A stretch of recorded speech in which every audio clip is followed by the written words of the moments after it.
Hey there, folks, and welcome back into the Northern Football Podcast, episode 213. Ben Steiner alongside Brendan Dunlop and Alex Kongiruzik.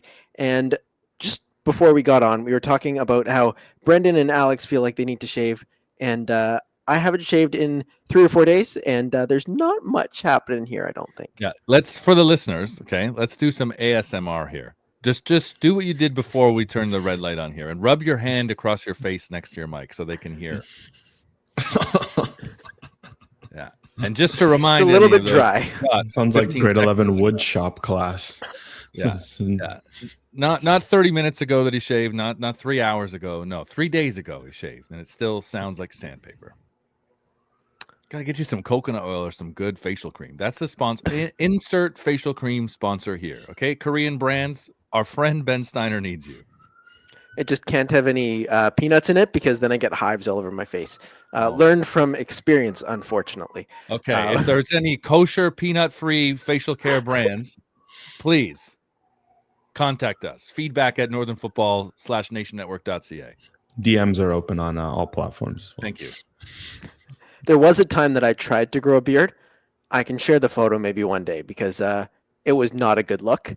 It took me about 2 months, and it was one to forget. So I don't think I'm going to be doing that ever again. But we'll jump into this is 1 day's we'll jump into the Canadian soccer stuff. Of course, 500 days out from the 2026 FIFA World Cup. Still a long way to go for both the Canadian men's national team, Jesse Marsch, infrastructure in Canada, which of course we talked about a few weeks ago. But 500 days out, how are you guys feeling about the situation that Canada finds itself in? Kickoff is soon-ish for the World Cup, Brendan. I mean, man, if you didn't shave until that first game, you probably still wouldn't have the beard that I have now, which is the craziest thing to think about. 500 days, man, until the World Cup is in our country. That's insane. It still feels surreal. I was on the desk when the announcement was made in Russia, and they decided to go against Morocco and to give it to the United 2026 bid. And that, to me, felt like a decade, 2 decades away. And now here we are, just 500 days, which, as we know, goes by super, super fast. So it's amazing to see, the buzz that's begun in this country, beyond our little niche in our little soccer world. And it's also incredible to see how far this men's program has come since Qatar 2022, which was surreal and unthinkable at the time as well. So, man, I can't wait.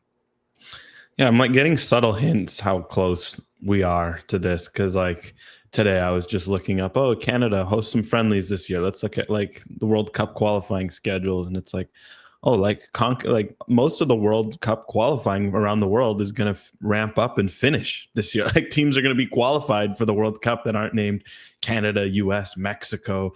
I'm thinking, there's still a couple seasons to the World Cup. Well, once the summer starts, it's going to be the 2025-26 European season for a lot of players. Like this is going to be the year before the World Cup. This is the year to get minutes, the year to break out, the year to establish themselves. So on one hand, it's like, okay, it's close, it's exciting. I think this Canadian team is in such a good position that helps. On the other hand, we also just don't feel ready. Like that's probably the part that like also is a bit of like dread, that it's like, maybe we should be putting some shovels in the ground over more stuff around Vancouver. At least it's like, it's a city that's supposed to host a lot of games, and infrastructure is still behind. We've spoken about that on past shows. And I probably imagine the feeling's the same in Toronto, especially BMO Field. Like that's going to host Canada's opening game. Those renovations are going to have to be quick and swift. But I guess that's also just like, there's that feeling, right? Like when you're at university and you have a paper due in like 2 months, right? It's one of those where it's going to get done and it's going to be great. But there is that sort of feeling like, will the process be as smooth as it should be? Probably not. Yeah, I mean, I think back to the 2010 Olympics in Vancouver, and there were those concerns a week before the Olympics with not having enough snow at Cypress Mountain for a lot of the freestyle events. And there's always going to be something with these big global competitions that get you a little bit worried of, we might not have this built, that built, this year, that year. But in the end, it usually works out. Regardless of what country it is, it usually works out, whether it's, a Western bid like this one, or the Qatar World Cup, or, the Saudi World Cup that's going to come around. It always seems to work out, and then the tournament starts and we kind of forget about it. So we're going to have these fears about the infrastructure being built, BMO Field having at least the one massive stand to bring it up to a World Cup standard. All of that will sort out in time, but it's certainly going to be worrying over the next 500 or 400 days to see, how that all kind of plays out.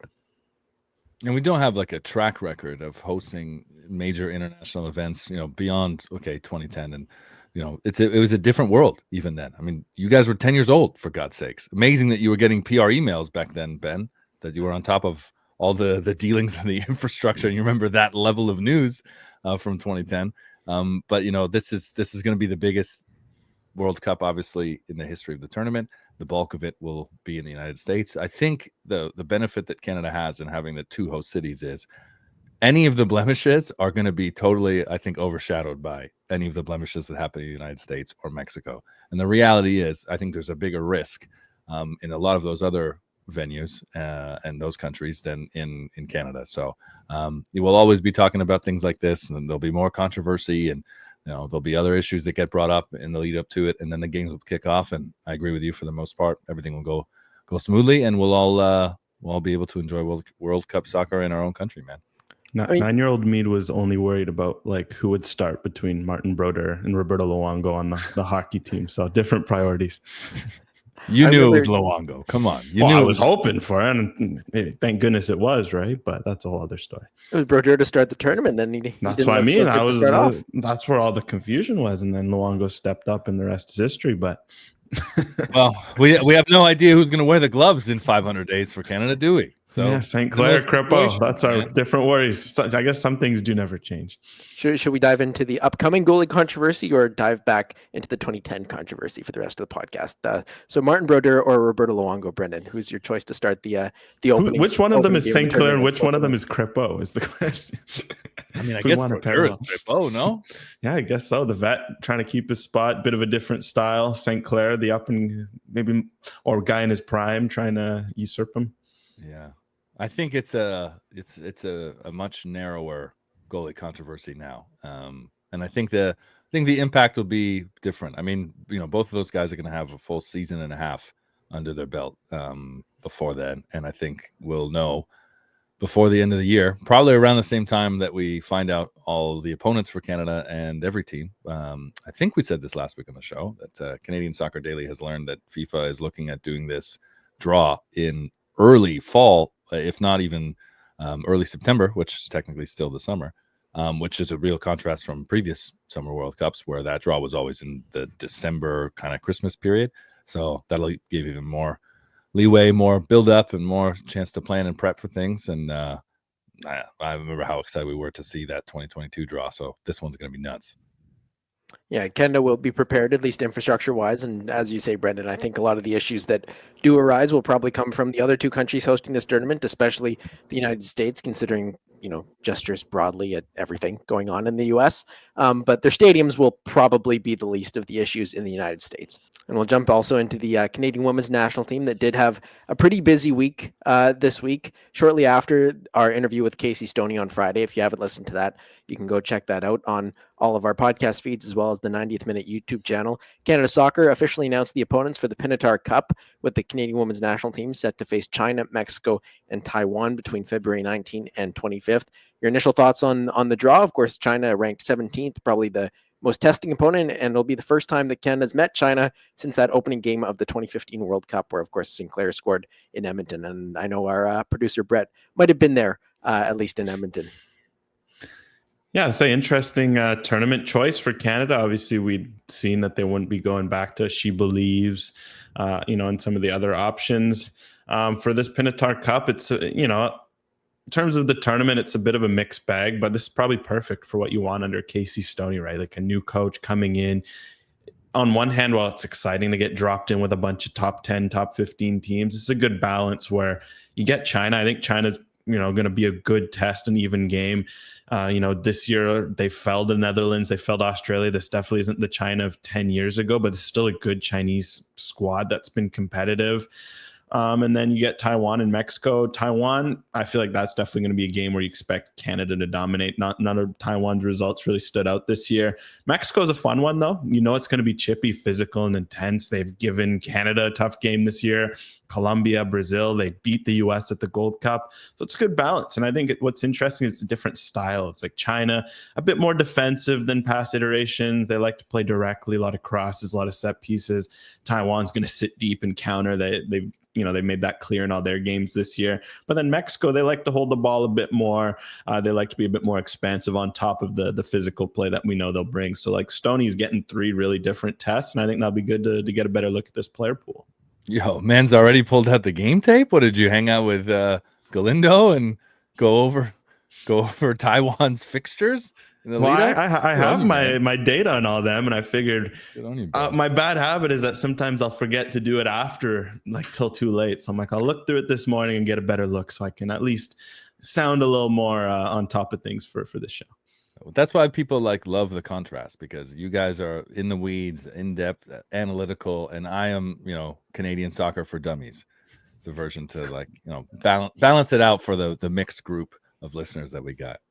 My first reaction was, it's nice not to play Brazil again, and the She Believes Cup, was I think needed at the time in which Canada was participating, and right now this sets up pretty nice. China's a good test, 17th in the world. Mexico is becoming a force in CONCACAF. They want to solidify themselves as the third team definitively in the women's side of things in CONCACAF. So I think it's still a good test. And then it seems like a bit of a less, lower pressure situation than the She Believes Cup was in the last couple of years, which is what I think this program really needs. I just wonder if they have a full-time residency in Marbella now, or did they purchase a bunch of timeshares that they're looking to loan out, because Marbella has been becoming Canada's second home.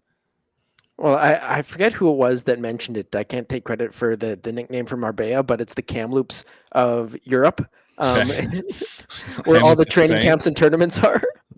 Deep cut on so many levels. I was trying to think of, because Marbella and a lot of Spain, that's England's Caribbean, right? That's the English Cuba is probably I think Majorca is what they call the English's Cuba.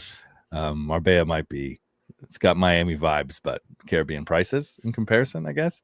The best one is you West Coast guys, you go to Arizona, Eastern Canadians go to Florida. So Arizona, Alberta's Florida is my favorite travel month. I feel like there's a lot of Palm Springs as well, and at least from BC. And then Hawaii, if you make a little bit of a hop over some water. Hawaii's great. Yeah, it depends on what type of Shaughnessy travel budget you're working with, but sure. I was invited to give a presentation at a school about sports marketing and sports media, and I have to create an assignment for what to give the kids and make it a little bit more interactive and exciting. And I was talking to one of my friends, and he jokes that the question should be how much money you should ask your parents for, and the different ways that you can ask your parents for money to do that full-time unpaid internship for 3 years. That's sport media for you. Luckily, not the scenario I think any of us find ourselves in. But jumping back into the Canadian women's national team as well, any players that you'd like to see called up as part of Casey Stoney's initial squad from W Soccer CA, Brennan? I mean, based off of our conversation with her, Mike, I really want to see Mimi Aladu as a number 10. Don't you? I think that's I'm curious to see, which players Stoney initially uses differently. I think that we could go, down a list when we have time of who stands to benefit the most from Casey Stoney's appointment. I think Gabby Carl stands to benefit a lot. I think Ashley Lawrence is in this weird kind of gray area, because I think in general in Ashley Lawrence's career, you're going to see this kind of next evolution of, how does her game evolve to be sustainable and still have a big impact? And, we've seen that with older players that have moved positions from the top of the pitch to Ronaldo to Philip Lahm. I think the same thing will go for a player like that of incredible quality, but that can bring something different now that you have different pieces to put around her. So I would say that's amongst probably some of the two players I'm most looking forward to. Maybe not in this window for Ashley Lawrence, but in terms of this Casey Stoney era, That's one I hadn't previously really considered until Stoney got appointed. Yeah, definitely some interesting names. I'd say one, if we're going to go a bit more in the weeds, Geneva Hernandez-Gray recently made her move to Stole Sporting. it right out of my mouth. Yeah, well, she made the move to Sporting. She's in Portugal. It's a little short hop and jet, maybe even a bus or train if she wants, over to Marbella. I think stylistically, we've seen it since she's been in the Whitecap system. Like, I think she'll have a lot of fun with how Stoney wants to play, how she described it, playing that quick transition, direct, entertaining. That's Hernandez-Gray. She's great on the ball. I think that could be a bit of a fun idea. Otherwise, I mean, I think I just really want to see a lot of these young players. Like, how does an Olivia Smith slot in? How does a Simi Awujo? It really feels like, based on how Stoney was talking about them to us, like she's ready to like give them the keys and let them do their thing. And I think that's exciting. So there's just so much potential in that group that you look at Awujo, Smith, Hernandez, Gray, Riviere. You look at some of these players, Jade Rose. That's a team not just for 27, but you could argue that's a team for 2031 because all those players are U23. So I think Stoney could really build a proper foundation if she's looking at any of those few. And I guess the last one will be, I don't think it'll happen in February, but definitely down the road, is if there's any youngsters in the NSL, especially that you're seeing some of the ones who could have gone NWSL. There's been some rumors about the likes of like a Zoe Burns or a Maya Jones. If any of those players impress the NSL, will we see them this summer? I think another intriguing one could potentially be Jamie Perreault, another one of those players like Geneva Hernandez-Gray that skipped over the NSL from that Whitecap system, and she signed in Norway under a former Whitecaps coach as well. So I think if she starts to perform in Norway in her first professional season, that could be an interesting call for Casey Stoney. Maybe not for the initial camp, but I do think Jamie Perreault could be one to watch in the same sort of realm as Geneva Hernandez-Gray, maybe just a step behind. Brennan? This is a phenomenal fire starter for a debate, because I think that some of those players who choose to go to Scandinavia particularly, or Denmark, and they're a little more out of sight, out of mind than players who've gone to Portugal or players who've gone to Italy. I think you're going to see NSL players get those opportunities first. And you think back to kind of this last iteration where it seemed like Chloe Lacasse when she was in Iceland, Clarissa Larissy when she was in Sweden, there's a few other players that I'm sure you can pull out, had to like overperform and even exceed some of the players that were performing well domestically, but not with the same statistics that they were putting out there. And I think that's going to be the same case with some of these young players. So I was thinking about who are some under 20 women's players that either flirted with caps under Priestman or seem to come close to being considered for call-ups, like Samantha Chang, who's come back to the NSL. Is it Toronto? I forget now. Which Vancouver. And there's a couple other ones that'll come to me, I'm sure, as we're talking, that I feel like we're kind of on the cusp, or we were speaking about over the last maybe 36 months under Bev Priestman, that I think now in the NSL they'll just be seen, right? They'll be seen, they'll be talked about, and as a program, like you kind of want that. So these 18-year-old, 19-year-old, 20-year-old players that are testing themselves in Sweden, that might be great for them, professionally and personally. But I think it's going to make it harder for them internationally, at least in this first bit here. Well, Brendan, Casey Stoney told us, she's like, for her, she said it in her presser, she said it to us, young players just have to play. So I think for her bigger emphasis is going to be on playing. And I think that's exciting from the NSL perspective, because if youngsters are thriving, I think we'll get a look. But I don't think that discounts the Europeans. We asked her, you've seen Hernandez-Gray. We mentioned her by name, and she was like, yeah, like, it's exciting. We can't forget that she brings a bit of that European perspective, and this is actually perfect. So I think there was someone commenting on one of our last podcast on X saying that, like, they were arguing, is it actually better for our youngsters to be going to Europe versus NSL? And it's a good debate, right? For Hernandez-Gray, for Perreault, another name to throw out there, and I'll add it to the list of names. Keep an eye on Mia Pante, right? Roma, can't forget that as a potential Stoney player that she'll like.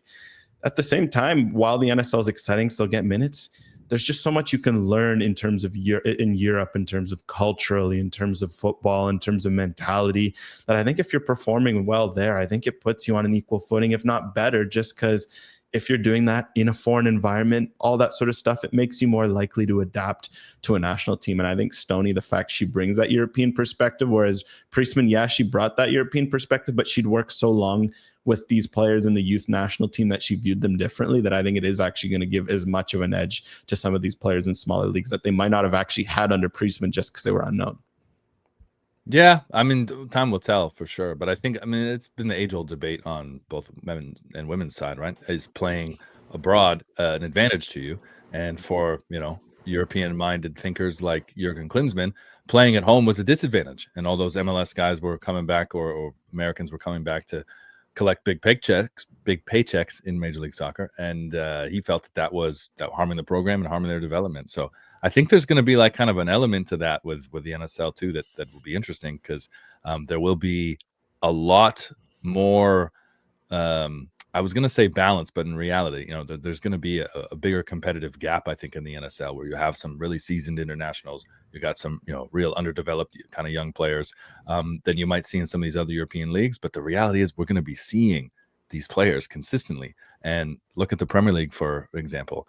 The English Premier League, where there's the young players that break through at bigger clubs always get calls quicker, particularly England calls, if they're doing it in a team that's in the top 4. And they might be 22 and 23 and end up at Watford or Southampton or Norwich, and they finish their career at 30 in Portugal or in the Middle East. But it's like that exposure and being in front of mind and in sight that gets them those calls in the first place. So I think you're going to see that impact with the NSL. These players are scoring goals, bagging goals on CBC, on TSN. Like, the league wants that exposure, and the national team wants that exposure. And 27 is 2 years away. So I really do think that those NSL players have an advantage, and the Scandinavian players, particularly, and these smaller leagues, are taking a risk.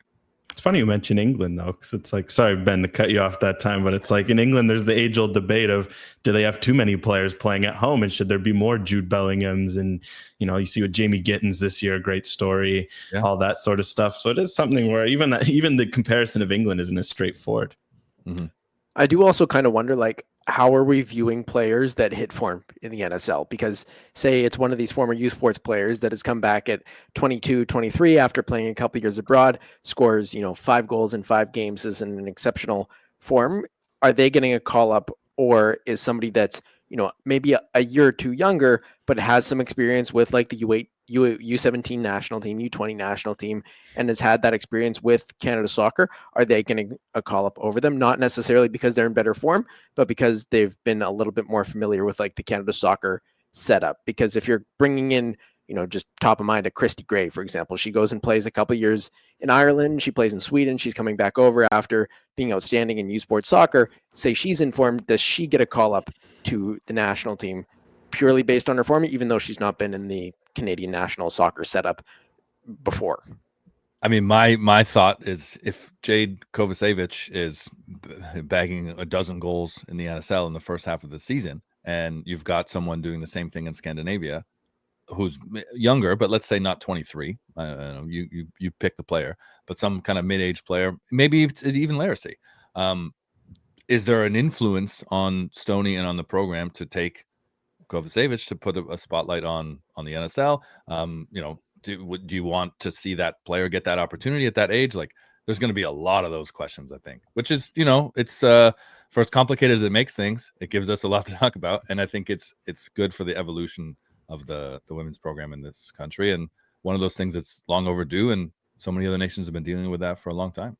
I think what's nice about Stoney coming in is with their fresh perspective, and this year being a bit of a free year, so to speak, with no major tournaments, I think she'll give both a look. And I think we'll truly get to see, like, is it an advantage to come in from a Sweden, or is it like, is the NSL going to be the edge? And I think it'll be something where over time it will prove itself. And I think that's nice to have that fresh eye. Whereas if maybe someone else had come in with different biases, maybe that impacts the choice. What's nice with Stoney is I feel confident that she'll look at the player, assess the fit in her system, and make the right choice. And that might benefit some players in the NSL, and that might benefit some players doing their thing in Norway, like Jamie Pearl, like you mentioned, Ben. Like, I think of a Stoney player. You saw with the Whitecaps and her Katie Collar, direct, can play multiple positions. That's someone who fits well. So if she's doing well, I'm sure Stoney will look at her the same way she'll look at someone doing the same thing for a Calgary Wild or something like that. And also of note, in the women's national team pictures, Janine Becky is no more. She's changed her name to Janine Sonas after getting married, and that is going to trip all of us up a lot over the next few years. Yeah, I think so too. I saw that and thought the exact same thing. I can just wait for the mistakes that we're all going to make on that. But switching over to the Canadian men's national team as well, the Athletics' Josh Cloke, who of course has come on the podcast several times before, reported earlier today. Friend of the show. You can friend you of can the show. Friend Yes. of the show. Reported earlier today that Promise David has his sights set on representing the Canadian men's national team, and he's in form with 6 goals and 2 assists in his last 11 matches, having scored a beauty versus Beerschot to get him up to 11 goals and 3 assists in 24-25. Alex, I know you've watched probably more of Promise David than a lot of people in this country. Should he be getting a call up? Safe bet. Yeah, I would say minus 2,000. You've watched more Promise David than any Canadian other than Jesse Marsch, perhaps. I don't even know if Jesse Marsch would be in front of you. Probably. I'm sure he has, based the fact that he still lives in Europe. Sometimes, even though he's everywhere, that it's easier. Annoyingly, like Jupiter Pro League, it's like it's a 50-50 whether you get it on DAZN any given weekend. For basically like the big teams, you're guaranteed. Union Saint-Gilloise still, even though they've performed like a big team, don't always get that treatment. Although, as we know, there's always alternative methods to get an eye on those games.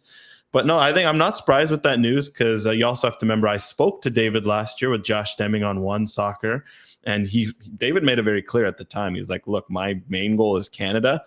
What's encouraging here is that Cloak has reported that David told Nigeria, look, my focus is in Canada. So he's kind of put his money where his mouth is. And to his credit, his play has shown that. Like, just if you ever get a chance, watch the goal he scored this weekend. It's up on Blue Sky. It's up on X. You can find it if you look for it.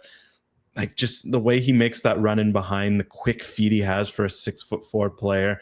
I think it's not a surprise to see Jesse Marsch has really gotten David on his radar. Like, he's just such a unique player. Like, he's got the size, he's got the strength, but you watch the goals he scores, there's a certain finesse, a certain deftness that he's learned from his time in Estonia and his time in Malta and Croatia. What a unique journey he's had to get to this point in Belgium. That's going to give Jesse Marsch something different. I think it's certainly letting him do his thing, marinate a little, hasn't been, talking about it much, and to David's credit, like, he started strong, hit a setback with an injury, didn't play for a few months, and then he's been on fire. I think Marsch is going to look at that sort of mentality from him and be like, okay, that's someone I want to get in the fold. And from Dubled, of course, the striker pool in Canada is strong. Jonathan David, Kyle Larin, Theo Baird, Taniel Osei, and Jason Russell-Rowe. Brendan, where could you see David fitting into this combination of a deep forward position for Canada? It's at the expense of someone like Ike Ugbo, who's either on the outs for good, Tani Oluwasi, who's in the books because he's in good form, Theo Baird. It's at the expense, I think, of those guys. He has the potential to work his way up to maybe being the third option, but at the moment he's probably 7th or 8th, you'd say, until he can show himself in camp and try and kind of crack that 3 to 6 range. I think, Alex, what do you think? I think form right now, he's number 2 or 3 because it's Jonathan David 1 easily. Like, that speaks for itself. Laren's like a funny one because he's for Mallorca, he's regained his starting spot and he's had some good glimpses.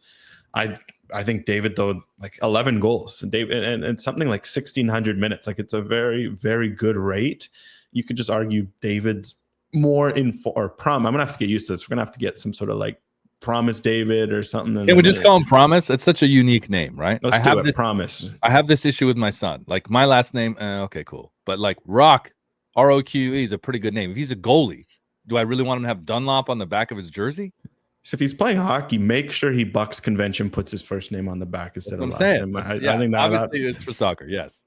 But yeah, so I'd say Promise is probably just behind Jonathan David, because Theo Baird, it's been a bit of a rougher first year than hoped at Auxerre. He didn't really end up winning a spot. He's been getting regular minutes, which is good, and I think that'll keep him in the mix. But he's not starting. He's not scoring. Then Oluwasi and Russell-Rowe, when you go through a long offseason like those guys have, it kind of resets you, especially when a Promise is scoring as regularly as he is. Ike Ugbo at this point is probably number 9. Like, he hasn't scored all year for Sheffield Wednesday. At this point, I don't know if he will score.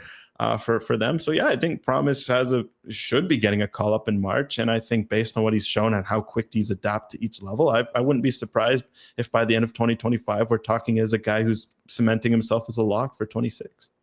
I have one thing, Ben. If you want a Promise David point, get it in. I very much agree with Alex that he's probably, within that realm of getting starts for Canada because he's been in such good form. And I think it would be great to see a David partnership. If it's a start in March, probably not. A call up, I think for sure. Like you call him up, put him on the field, cap him, and whatever, potential attraction there is to the other countries that he's eligible for. But he's probably needs a little bit more experience before he can be a starter. But if you told me that, the starting two for Canada at 2026 in 500 days is David and David, I wouldn't second guess you on that because I could see that as a realistic possibility considering Promise David's age and where you can get to, even in the next year. Well, bookmark this, Brendan, before your point. Gold Cup 2025, Promise David, 400 minutes, 4 goals. 400 minutes? I think that's it. I think he starts at least 3 to 4 games and gets 4 goals. Oof. Bookmark that. I would say, put that on a t-shirt. That's your promise. AGR promise. David scores 4 goals in 400 minutes. And then it's just like a silhouette of his face. People think it's Jonathan. And then boom! On the back you've got. He should wear Promise on the back of his jersey too when he plays. Because you can't have P. David and J. David. Because J. David already has J. David, so he's ready. He's been prepared for this scenario. He's been prepared, yeah. I think it's weird when they don't do that. Like, there's a lot of teams that don't do that. And then, don't your Canucks have 2 Elias Petterssons? One's Elias Pettersson, one's Elias Peterson, or something like that. But it's identical spelling of both names. Oh yeah, that's nuts. Like that's dumb. What I thought, and I think a lot of fans thought the Canucks should do it too, is the defenseman Elias Pettersson should have put 42. On the back of his jersey because he was 42 because at least Pettersson's 40, but I don't know, maybe they won't have 2 Petterssons for long, but we don't have to go into a ton of hockey stuff. You academic kids, there's sometimes you try too hard. There's just too much effort. That's from doom scrolling on Twitter. I think I remember my point. Alex mentioned Kyle Larin being not number 2 and that Promise David on form should probably be number 2. I think when the World Cup is here in 500 days, Kyle Larin is a domestic-based player. I think he's back in MLS, and I do think that one of the Canadian teams would be his first choice. And if there's an opportunity there, give it some financial creativity. I think Toronto FC would want to make him the right fit. I think that Vancouver might be able to provide a better opportunity. So whether that's, come this summer, he makes his way west. But I can see a situation where he wants to be in MLS and it's a better spot for him to be ahead of a home World Cup. And talking about potential Canadian European players coming back to MLS, Tajon Buchanan was floated to me earlier this week about a short-term loan to MLS. I don't think it happens, but what would you think of that just to get him some games back? Too good. Definitely not. Bring him back on like a designated player to Orlando or something like that? He's at Inter Milan. I think that's more of an interesting discussion for maybe players playing in, like in a Belgium and if you're playing in one of those transition leagues where you go MLS, Belgium, and you stop at Belgium, I would look more at that move. I think at Inter Milan, and there's a reason why you look at all the suitors, right? Like there will be some other team in a top 5 league willing to look at an Inter Milan player on loan. He's not in that desperate of a situation. Yeah, and also I think that there's better, scenarios for him. It's he's still working his way back from injury. He doesn't seem to be in the situation that Ismäel Koné is in, where Ismäel Koné now has this reputation for being a difficult player to coach, which I think is, unfortunate. I don't know if we even have enough of a sample size to say that that's particularly true, but like De Zerbi's comments are pretty harsh. Whereas you look at Buchanan's situation and anyone who knows football can say, okay, I see why he's 6th on the pecking order here and why, you want to send him on loan. It's a very, very different situation. Koné shouldn't come back either. But I hope that he gets a move before that. I think the deadline in France is the 1st and the deadline in Italy is the 3rd. So we could be coming down to the wire with both of those guys. I think another Serie A move or another European move is best for Buchanan. I haven't watched like enough of Ajax or really followed the situation there since Ten Hag left to really know kind of what that would be. I love the idea of him being in that system, and I think, you know, having spent the time in Belgium that he had, being in the Netherlands might be a little familiar, and it could be a style of play that he falls back into well. But I don't know enough about their specific situation. I like the Torino. I think we debated before. Torino's a good spot because they're not relegated. They're not too big. The opportunity might be there for him to get a real good run of starts instead of just, cumulative minutes, which would be big for Buchanan. So I hope both of those guys get their deals done soon, and that it doesn't come at Friday at 6:30 p.m. when I'm not on the Canadian Soccer Daily desk manning the ship. Well, with Ismäel Koné, do you think it's deserved that he's getting all of this critique from De Zerbi as well? Of course, there were those reports last year about him arriving late to a training session at Watford. Maybe that's happened again in Liga as well, but it seems like he just hasn't settled, and his maturity was critiqued as well. Like, what do you think the issue is here with Ismäel Koné, at least kind of piecing together all these different reports that we're getting? I think it's fair. I think it's fair what De Zerbi said. Look, doesn't mean I agree with it, just because I think there's better ways to handle promising young players, especially the ones that you paid good amounts of fees from. I thought Wilfred Nancy had some very interesting comments to Olivier Brett. I think those were recent, right? Though that wasn't from an old interview. Even if it was, I thought those were great comments about working with the young player and some of the things you have to go through. At the same time, Koné knows what he signed up for. Like I've said it, Ligue 1 is a great spot to develop, but there's a few clubs like a Marseille. They're definitely one of them. Lyon is another one of them. You see the way they handle things, and PSG, where there's a certain level of expectation, especially from the fans, a certain level of pressure that if you're not meeting it, they're not afraid to cut at you. And look at Marseille, like they're a talented team. What you can't forget in this is like they signed a Rabiot. Like one of Koné's main competitors for minutes is a guy who's a locked-in starter for the French national team. I think that gets a bit ignored in the discussions. And for Koné, what this shows is that's the level you have to be. You have to be at a Rabiot, where you can argue what you want about Rabiot's talent. I certainly have had my takes on him, but he works hard and he's clearly earned the trust of Marseille managers, his managers at Juventus, DJ Deschamps, etc. So I think for Koné, it's a real wake-up call that, look, he has the talent to play at this level. I think he has the talent to play at a higher level. But if you want to be getting, like for Koné, you look at his ceiling, you'd argue borderline top 6 Premier League team. If you want to play for a top 6 Premier League team, you can't coast into one of those groups and just become a starter. There's a certain level of work that needs to be done. Mm-hmm. So hopefully he takes this wake-up call that he learned from a Marseille, where they kind of operate in that sort of mindset of like a big 6 Premier League team, go on loan, work hard, improve, so that when that next opportunity comes around, because he's still young. I think that's what we forget in this. We think, the world's falling down. He's not making it Marseille. He's going to go back to MLS. No, he's still young. He's still 22, 23. Go to take this move in Germany. So I think Germany would be perfect. Get your job done. And then when that opportunity comes around in 4 years, and say it's Man United, a revitalized Man United, you can go and win your spot and not have another situation like this. I like the Werder Bremen link, which I think Manuel Veth was the first person I saw put that out there. And then who was the other one as of yesterday? Valencia, which is interesting because when I first read that, I thought that they look at Ismäel Koné as a Yunus Musa type of player. And we've spoken a lot before about how I think, Canadians, for as much as we want to be rivals with the States, the better that these individual American players do, the better it is for the perspective of Canadian players, and it's going to help the Canadian game.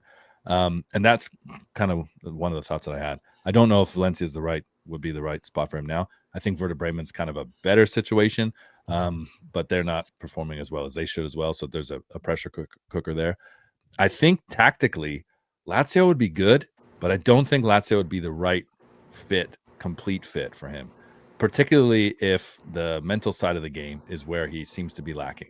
I fear that would be a really bad situation at Lazio. So if that comes about as the best option, I think he's, I wouldn't say set up to fail, but I think he's going to find it a lot harder than maybe some of the other situations where it might be easier for him.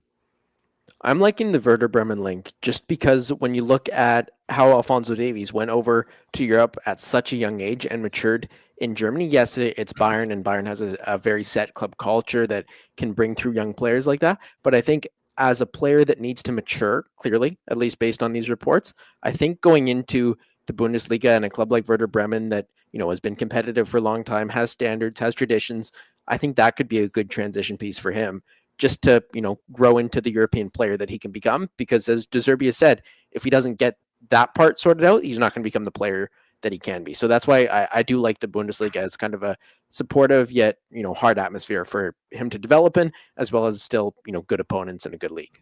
I liked how direct Wilfried Nancy was in his comments. Was that was a One Soccer interview? No, it was Olivier Brett. I think it was a podcast.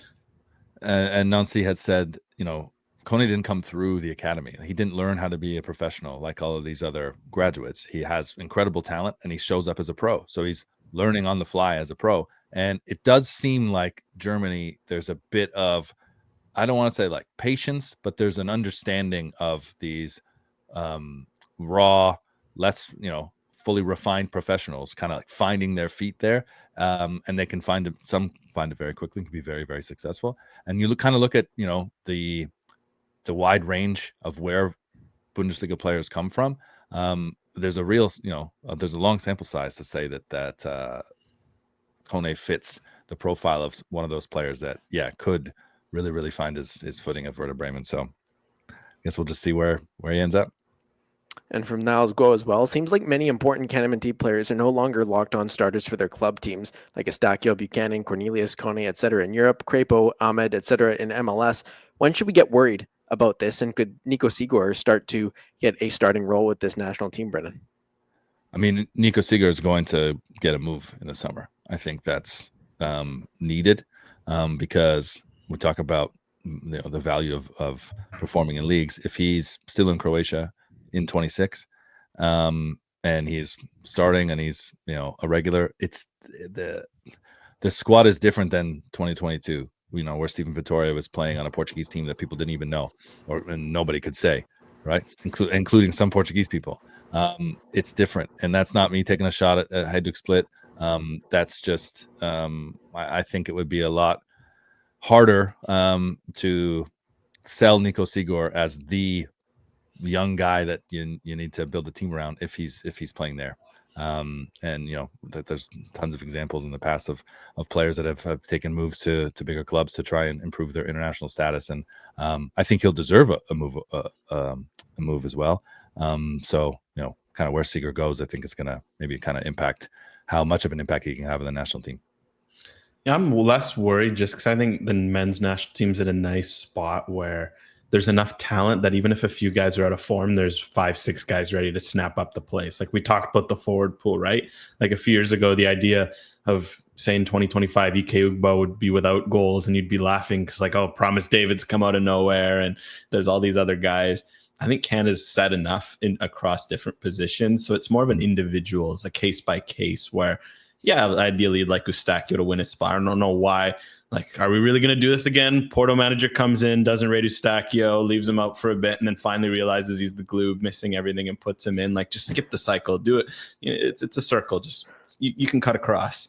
It's similar, like with Koné, like we mentioned, he's at a process at a young player. That might be the difference between him becoming like a real top level, top 6 team in a top 5 league player, or a guy who just you always wonder what could have been. That's okay because Canada's got Seegers, they've got Heck Osorio. Jonathan Osorio's there. He'll be ready to step up, and I think that's nice with this men's national team is that as much as you'd want all these guys to hit their potential, like the Ahmeds, the Konés, the Buchanans, all these guys, there's enough other options stepping up that will fill in the gaps if that doesn't occur. And Jesse Marsch also hinted this week that the CanMNT is close to announcing some exciting friendlies later this year. Based on the calendar, June and the fall are dates to keep an eye on, with the CONCACAF Nations League finals in March, Gold Cup in the summer, and in particular, the fall could be intriguing with World Cup qualifiers in full swing for CONCACAF. Who would you like to see in terms of opponents this year? Alex, I know you probably have already memorized the international calendar for every team in FIFA. No, I'd have to catch up on that again, but the fall is definitely what I'm earmarking. I know in June, if I'm not mistaken, you could nab some of the European teams that lose in the quarterfinals of Nations League in March. So watch those results, and maybe that's something that Canada waits for as a potential option. I know there's some good African teams. I'd really love to see Canada play some African teams. I feel like they haven't done enough of that. They got the full South American taste this year in Europe, but I feel like Africa is a good mix of talent and something different. And I'd love to see them play some Asian teams, which potentially the fall could open the doors for based on how World Cup qualifying falls down. So no, I think the fall is the big one because there's no Nations League this year. CONCACAF's wrapping up their qualifiers across the 3 windows. So that kind of gives Canada carte blanche where they don't have that same obligation they had this fall. We saw the political backlash when Canada Soccer scheduled a friendly against Iran. I do wonder if that same reaction will apply to Saudi Arabia, because that's a fixture I think would benefit both programs. And in a few months' time, the political relationship with those two countries might be very, very different. In terms of playing a different set of teams, I love the idea of playing more African teams as well. I mean, you look at how unique it was, their World Cup experience that they had, the 2 European opponents, and then Morocco, who are a unique African side, not your typical CAF opponent. There's still a hole of experience there that Canada hasn't experienced. They've played Japan, one of the best teams in Asia.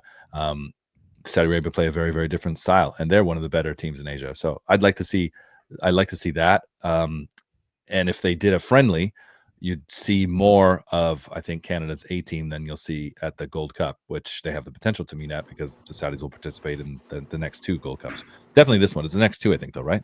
They set it up. Yeah, we might see former CPLer Ahmed El Ghamdi on that Saudi team at the Gold Cup, potentially playing against Canada. So does that mean you'll be wearing a Promise David white Canada shirt with a Saudi Arabian scarf around your neck, Ben Steiner? That feels on brand for your. We'll see. Maybe I might be able to swing myself a Ahmed El Ghamdi Saudi Arabia jersey, which could be neat. That would be a sight. I don't know how about supporting that country, considering, once again, gestures broadly, everything. But it could be cool to have my friend's international jersey, at least, regardless of what country it is. And as Brendan has to go pick up his kid at daycare, recently starting daycare, so an exciting time for Brendan and the family as well. We'll jump into our Canucks Abroad, still Ben and Alex here on Northern Fútbol. And for Matt Mark, what is going on with Matthew Choinière? He hasn't been playing a ton of minutes over in Switzerland. Yeah, unfortunately for Choinière, he picked up a bit of an injury. We haven't heard much reported about it. I think it's, to use hockey terms, a lower body, if I'm not mistaken. I haven't quite seen officially what it is. It's unfortunate because it's just been such a rough year for Grasshopper between firing a coach and battling in the relegation zone. I think ideally they would have wanted bigger contributions from Choinière.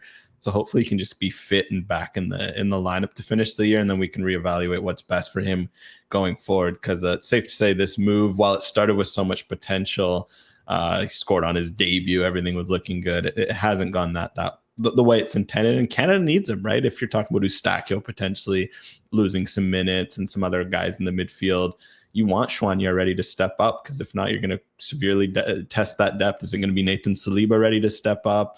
Are you going to go to Jonathan Osorio? Those are all capable options, but ideally you'd like an informed Choinière. Yeah, it would certainly be good to see him in form. I did see him earlier this season, but he sat on the bench for 90 minutes against FC Lausanne-Sport. Alphonso Davies also looks to be out for around 6 weeks with a hamstring injury, putting him on a tight timeline to return for the Nations League semifinals. Unfortunately, another injury at a bad time for Davies, as he was in strong form for Bayern and about to ink his new deal as well. But it's another hamstring injury for Davies. Is this, a concern going forward for Alphonso Davies as he gets older and later in his career? Absolutely, because he's just had a raft of muscle injuries. You can't forget it was a hamstring that put him on a tight timeline before the 22 World Cup, right? It's you always worry about someone who uses sprints the way Davies does. I mean, this one was a bit more innocuous. It happened literally right after recording last week against Feyenoord. He didn't make a big run. He just kind of wrong movement, boom. Now he's out for 6 weeks. But you can't help but wonder how things will age, because sometimes there's just players, they can't control it. There's a lot of muscle injuries. Might this force him to change positions, to adapt his style of game? I think he's still young enough where he can get out of this and not worry. But it is tough, especially from a Bayern perspective, that he's a key player, and every year it feels like he's missing these 3 to 4 week patches at key times because of muscle injuries. You hope they can find a way to put that behind him, because also for him, like, he's in such great form. It's something where it's so tough for him mentally, and as a player, you never want to have to deal with that. Yeah, I mean, it makes me feel exceptionally old that we're talking about Alphonso Davies, not being able to play week in, week out because of muscle injuries. And I think you can probably feel that as well now that you're training for a half marathon, that your body doesn't bounce back like it did when you were 18. Yeah, definitely. There's a lot you have to do for the muscles. And I definitely don't doubt that at a club like Bayern, they've got all the facilities. Here at my house, I've got like an ice pack and a roller and some bands. I'm sure they've got a little more, like they got the tubs, they got the cryo chambers, they got those weird like things they put on your legs for compression and all that. And I don't doubt Davies is doing all that, but sometimes that's just, that's football. It's the style of play. And I'm sure Bayern will be looking at ways they can get the most out of those legs. That's a tough thing. You see it a lot with sprinters. You're so used to sprinting your whole life, and you got to adjust, because there's some players who are able to do it. They're in their 30s and they're still absolutely sprinting, and some have to adjust. And we'll see what Davies has to do here as he enters his mid-20s. And in better injury news, Moise Bombito is back for Nice after dealing with a muscle injury as well. He made his return against Derek Cornelius and Marseille. Canadians also continue to thrive in Europe, with Clarissa Larissy with a brief 88th-minute cameo in Crystal Palace's 3-2 loss to Tottenham, while Olivia Smith scored a weird goal in the 3rd minute for Liverpool in a 2-1 loss to Leicester. Thoughts on Olivia Smith's run of form, even if that goal might have been a little bit lucky? Yeah, I don't think she'll score many other ones like that where keeper, well, it was the keeper, right? I think smokes her with the ball, rolls in. Hey, they all count the same. And no, it's good to see. We talked about it on last week about how just to start 25, she's taken that break. She worked on her game. Now she's come back and stepped immediately into Liverpool and picked up where she left off. She battled some injuries to end 2024. So no, I'm excited about Smith. I think with Casey Stoney coming in, it really feels like we could see a big breakout, even bigger than the one we saw last year from Smith.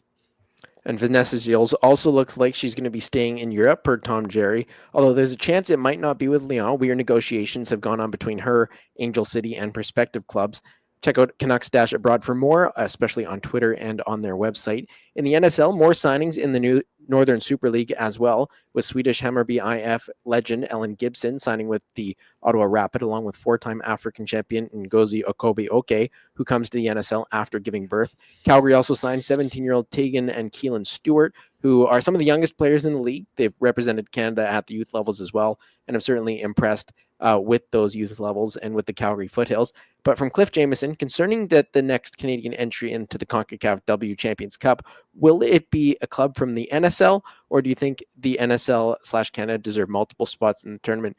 It does sound like the first year of the NSL will not have a spot in that tournament. It's going to go to the interprovincial winner once again.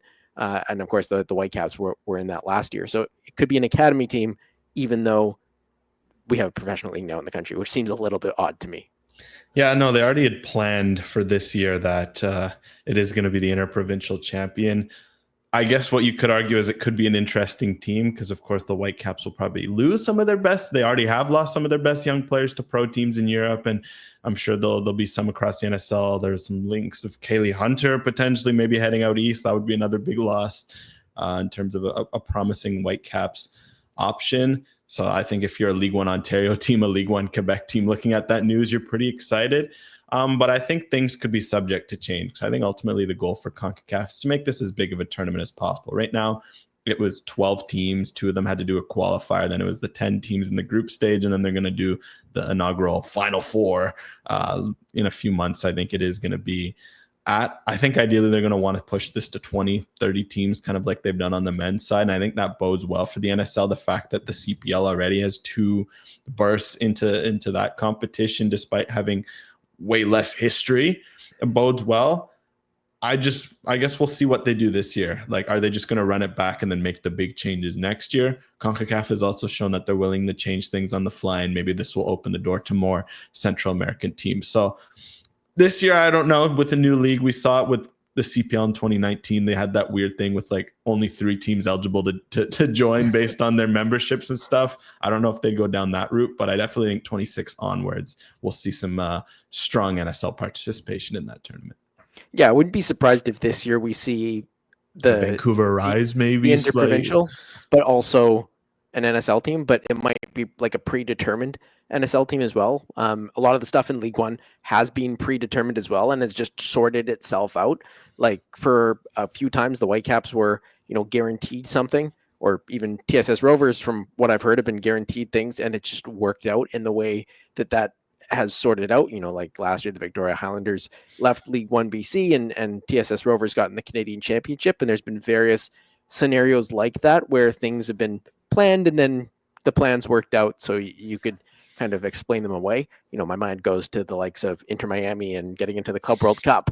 That was probably planned, but it worked out in a way that they could sell it off as the Supporters Shield winners. So I wouldn't be surprised if we see something like that, where it's, we're going to invite the Vancouver Rise to the Champions Cup, and then the Vancouver Rise go on to win it, and it's like, oh yeah, we're giving it to the league champions, right? Like that could be a way that this kind of sorts out, but it'll be interesting to see, because I do think soon Canada will have 2 berths to the CONCACAF Champions Cup.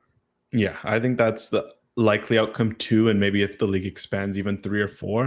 Because I think if they're going to expand that tournament, the NWSL, League MX, and NSL are going to kind of be the big carriers, and then the Central American teams will kind of fill in the gaps. Although I do hope they give a lot of berths to Central America, because I think that's been the big L of the men's format, is that there's too much League MX and MLS and not enough like Costa Rican, Honduran, Jamaican, all those sorts of teams. So I'd be curious to see on the women's side, just because like the leagues, like NWSL is a bit smaller than an MLS, right? The NSL is a bit smaller, that if that opens up the door for more Central American teams. And in Major League Soccer as well, the 3 Canadian teams have slowly begun their preseason preparation, with several in Marbella as well. CF Montreal continues to make signings. They brought in Ukrainian midfielder Hennady Simchuk, and has also brought in Victor Laturi. Meanwhile, the Vancouver Whitecaps have signed Jane Nelson, finally bringing in a player after a raft of departures. What have you made of these moves, especially Victor Laturi coming back to MLS after his time in Scotland? Yeah, I love the Victor Laturi move. I don't know. I think we might have had this discussion on the show at some point last year, where at least I don't know. That's why I don't remember if I've said this on the record on the show or off the record to someone, but I remember saying Laturi should be the kind of names that a team like Montreal, Toronto should be looking at. So for me, I love this move. I think this fits perfectly with Montreal. Laturi had growth at Ross County, but ultimately it was never really the right fit for him. Now he gets a chance where he's fallen off the men's national team radar, but he's still young. If he comes to Montreal and performs at the level he can, he'll be right back on the national team radar. And who knows, maybe he moves abroad again with more experience under his belt, and teams have seen that, or he stays and becomes a very, very good Montreal player, like a Samuel Piet or something. So for Laturi, I feel like there's only upside here. At least we know Montreal will give him a chance too, which is a plus. And then for Jaden Nelson, I think it's a good move for Nelson itself. He had a great start at Rosenborg, but things stalled, and then he went on loan to Germany, didn't go great. He gets a reset in MLS. For Vancouver, I'm curious to see where he fits in, though, because he's not a like-for-like replacement with the Fafa Pico in terms of production. It's a big ask to ask Nelson come in and get those amount of goals, those amount of assists. So how patient are they going to be? Is he going to be a starter right away? Is this going to be more of a long-term project? I think if all goes well, this could be a good move in 27, 28. But for a Whitecaps team that needs to win now, I'm curious to see how quickly Nelson can adapt and produce under Jesper Sorensen. Yeah, with Victor Laturi, I'm ecstatic about the move. I think coming back to MLS is a good reset for him. Of course, I mean, it's not coming back to MLS. He goes from the CPL over to Europe. But coming to MLS, I think, is an upgrade for him, because he wasn't at, a Celtic type level club in Scotland, where I think you could say it is an upgrade on MLS. He was very much, in the weeds in Scotland. And I think he was in the relegation playoff game in 2 years in a row. He's eventually on the bottom of Scotland. Right? Like, coming over to MLS, you're going to have consistent opponents because of the parity in the league, that I think you can really take a step forward in your career in MLS, and then potentially look on to, one of those feeder leagues to bigger steps, like the Belgiums, like the Croatias that we've talked about before. But in the CPL as well, Reza Rama is back at Forge. York signed intriguing Canadian dual national Alexander Bergman. Halifax signed another French player, winger Johan Bay. And in a big coup, Atletico Ottawa have now Noah Batne. I'm surprised that Noah Batane leaves York and heads over to Ottawa. Yeah, I think this was one where you're kind of like, oof, not the greatest move from a York perspective to lose a Batane. He was excellent until an injury.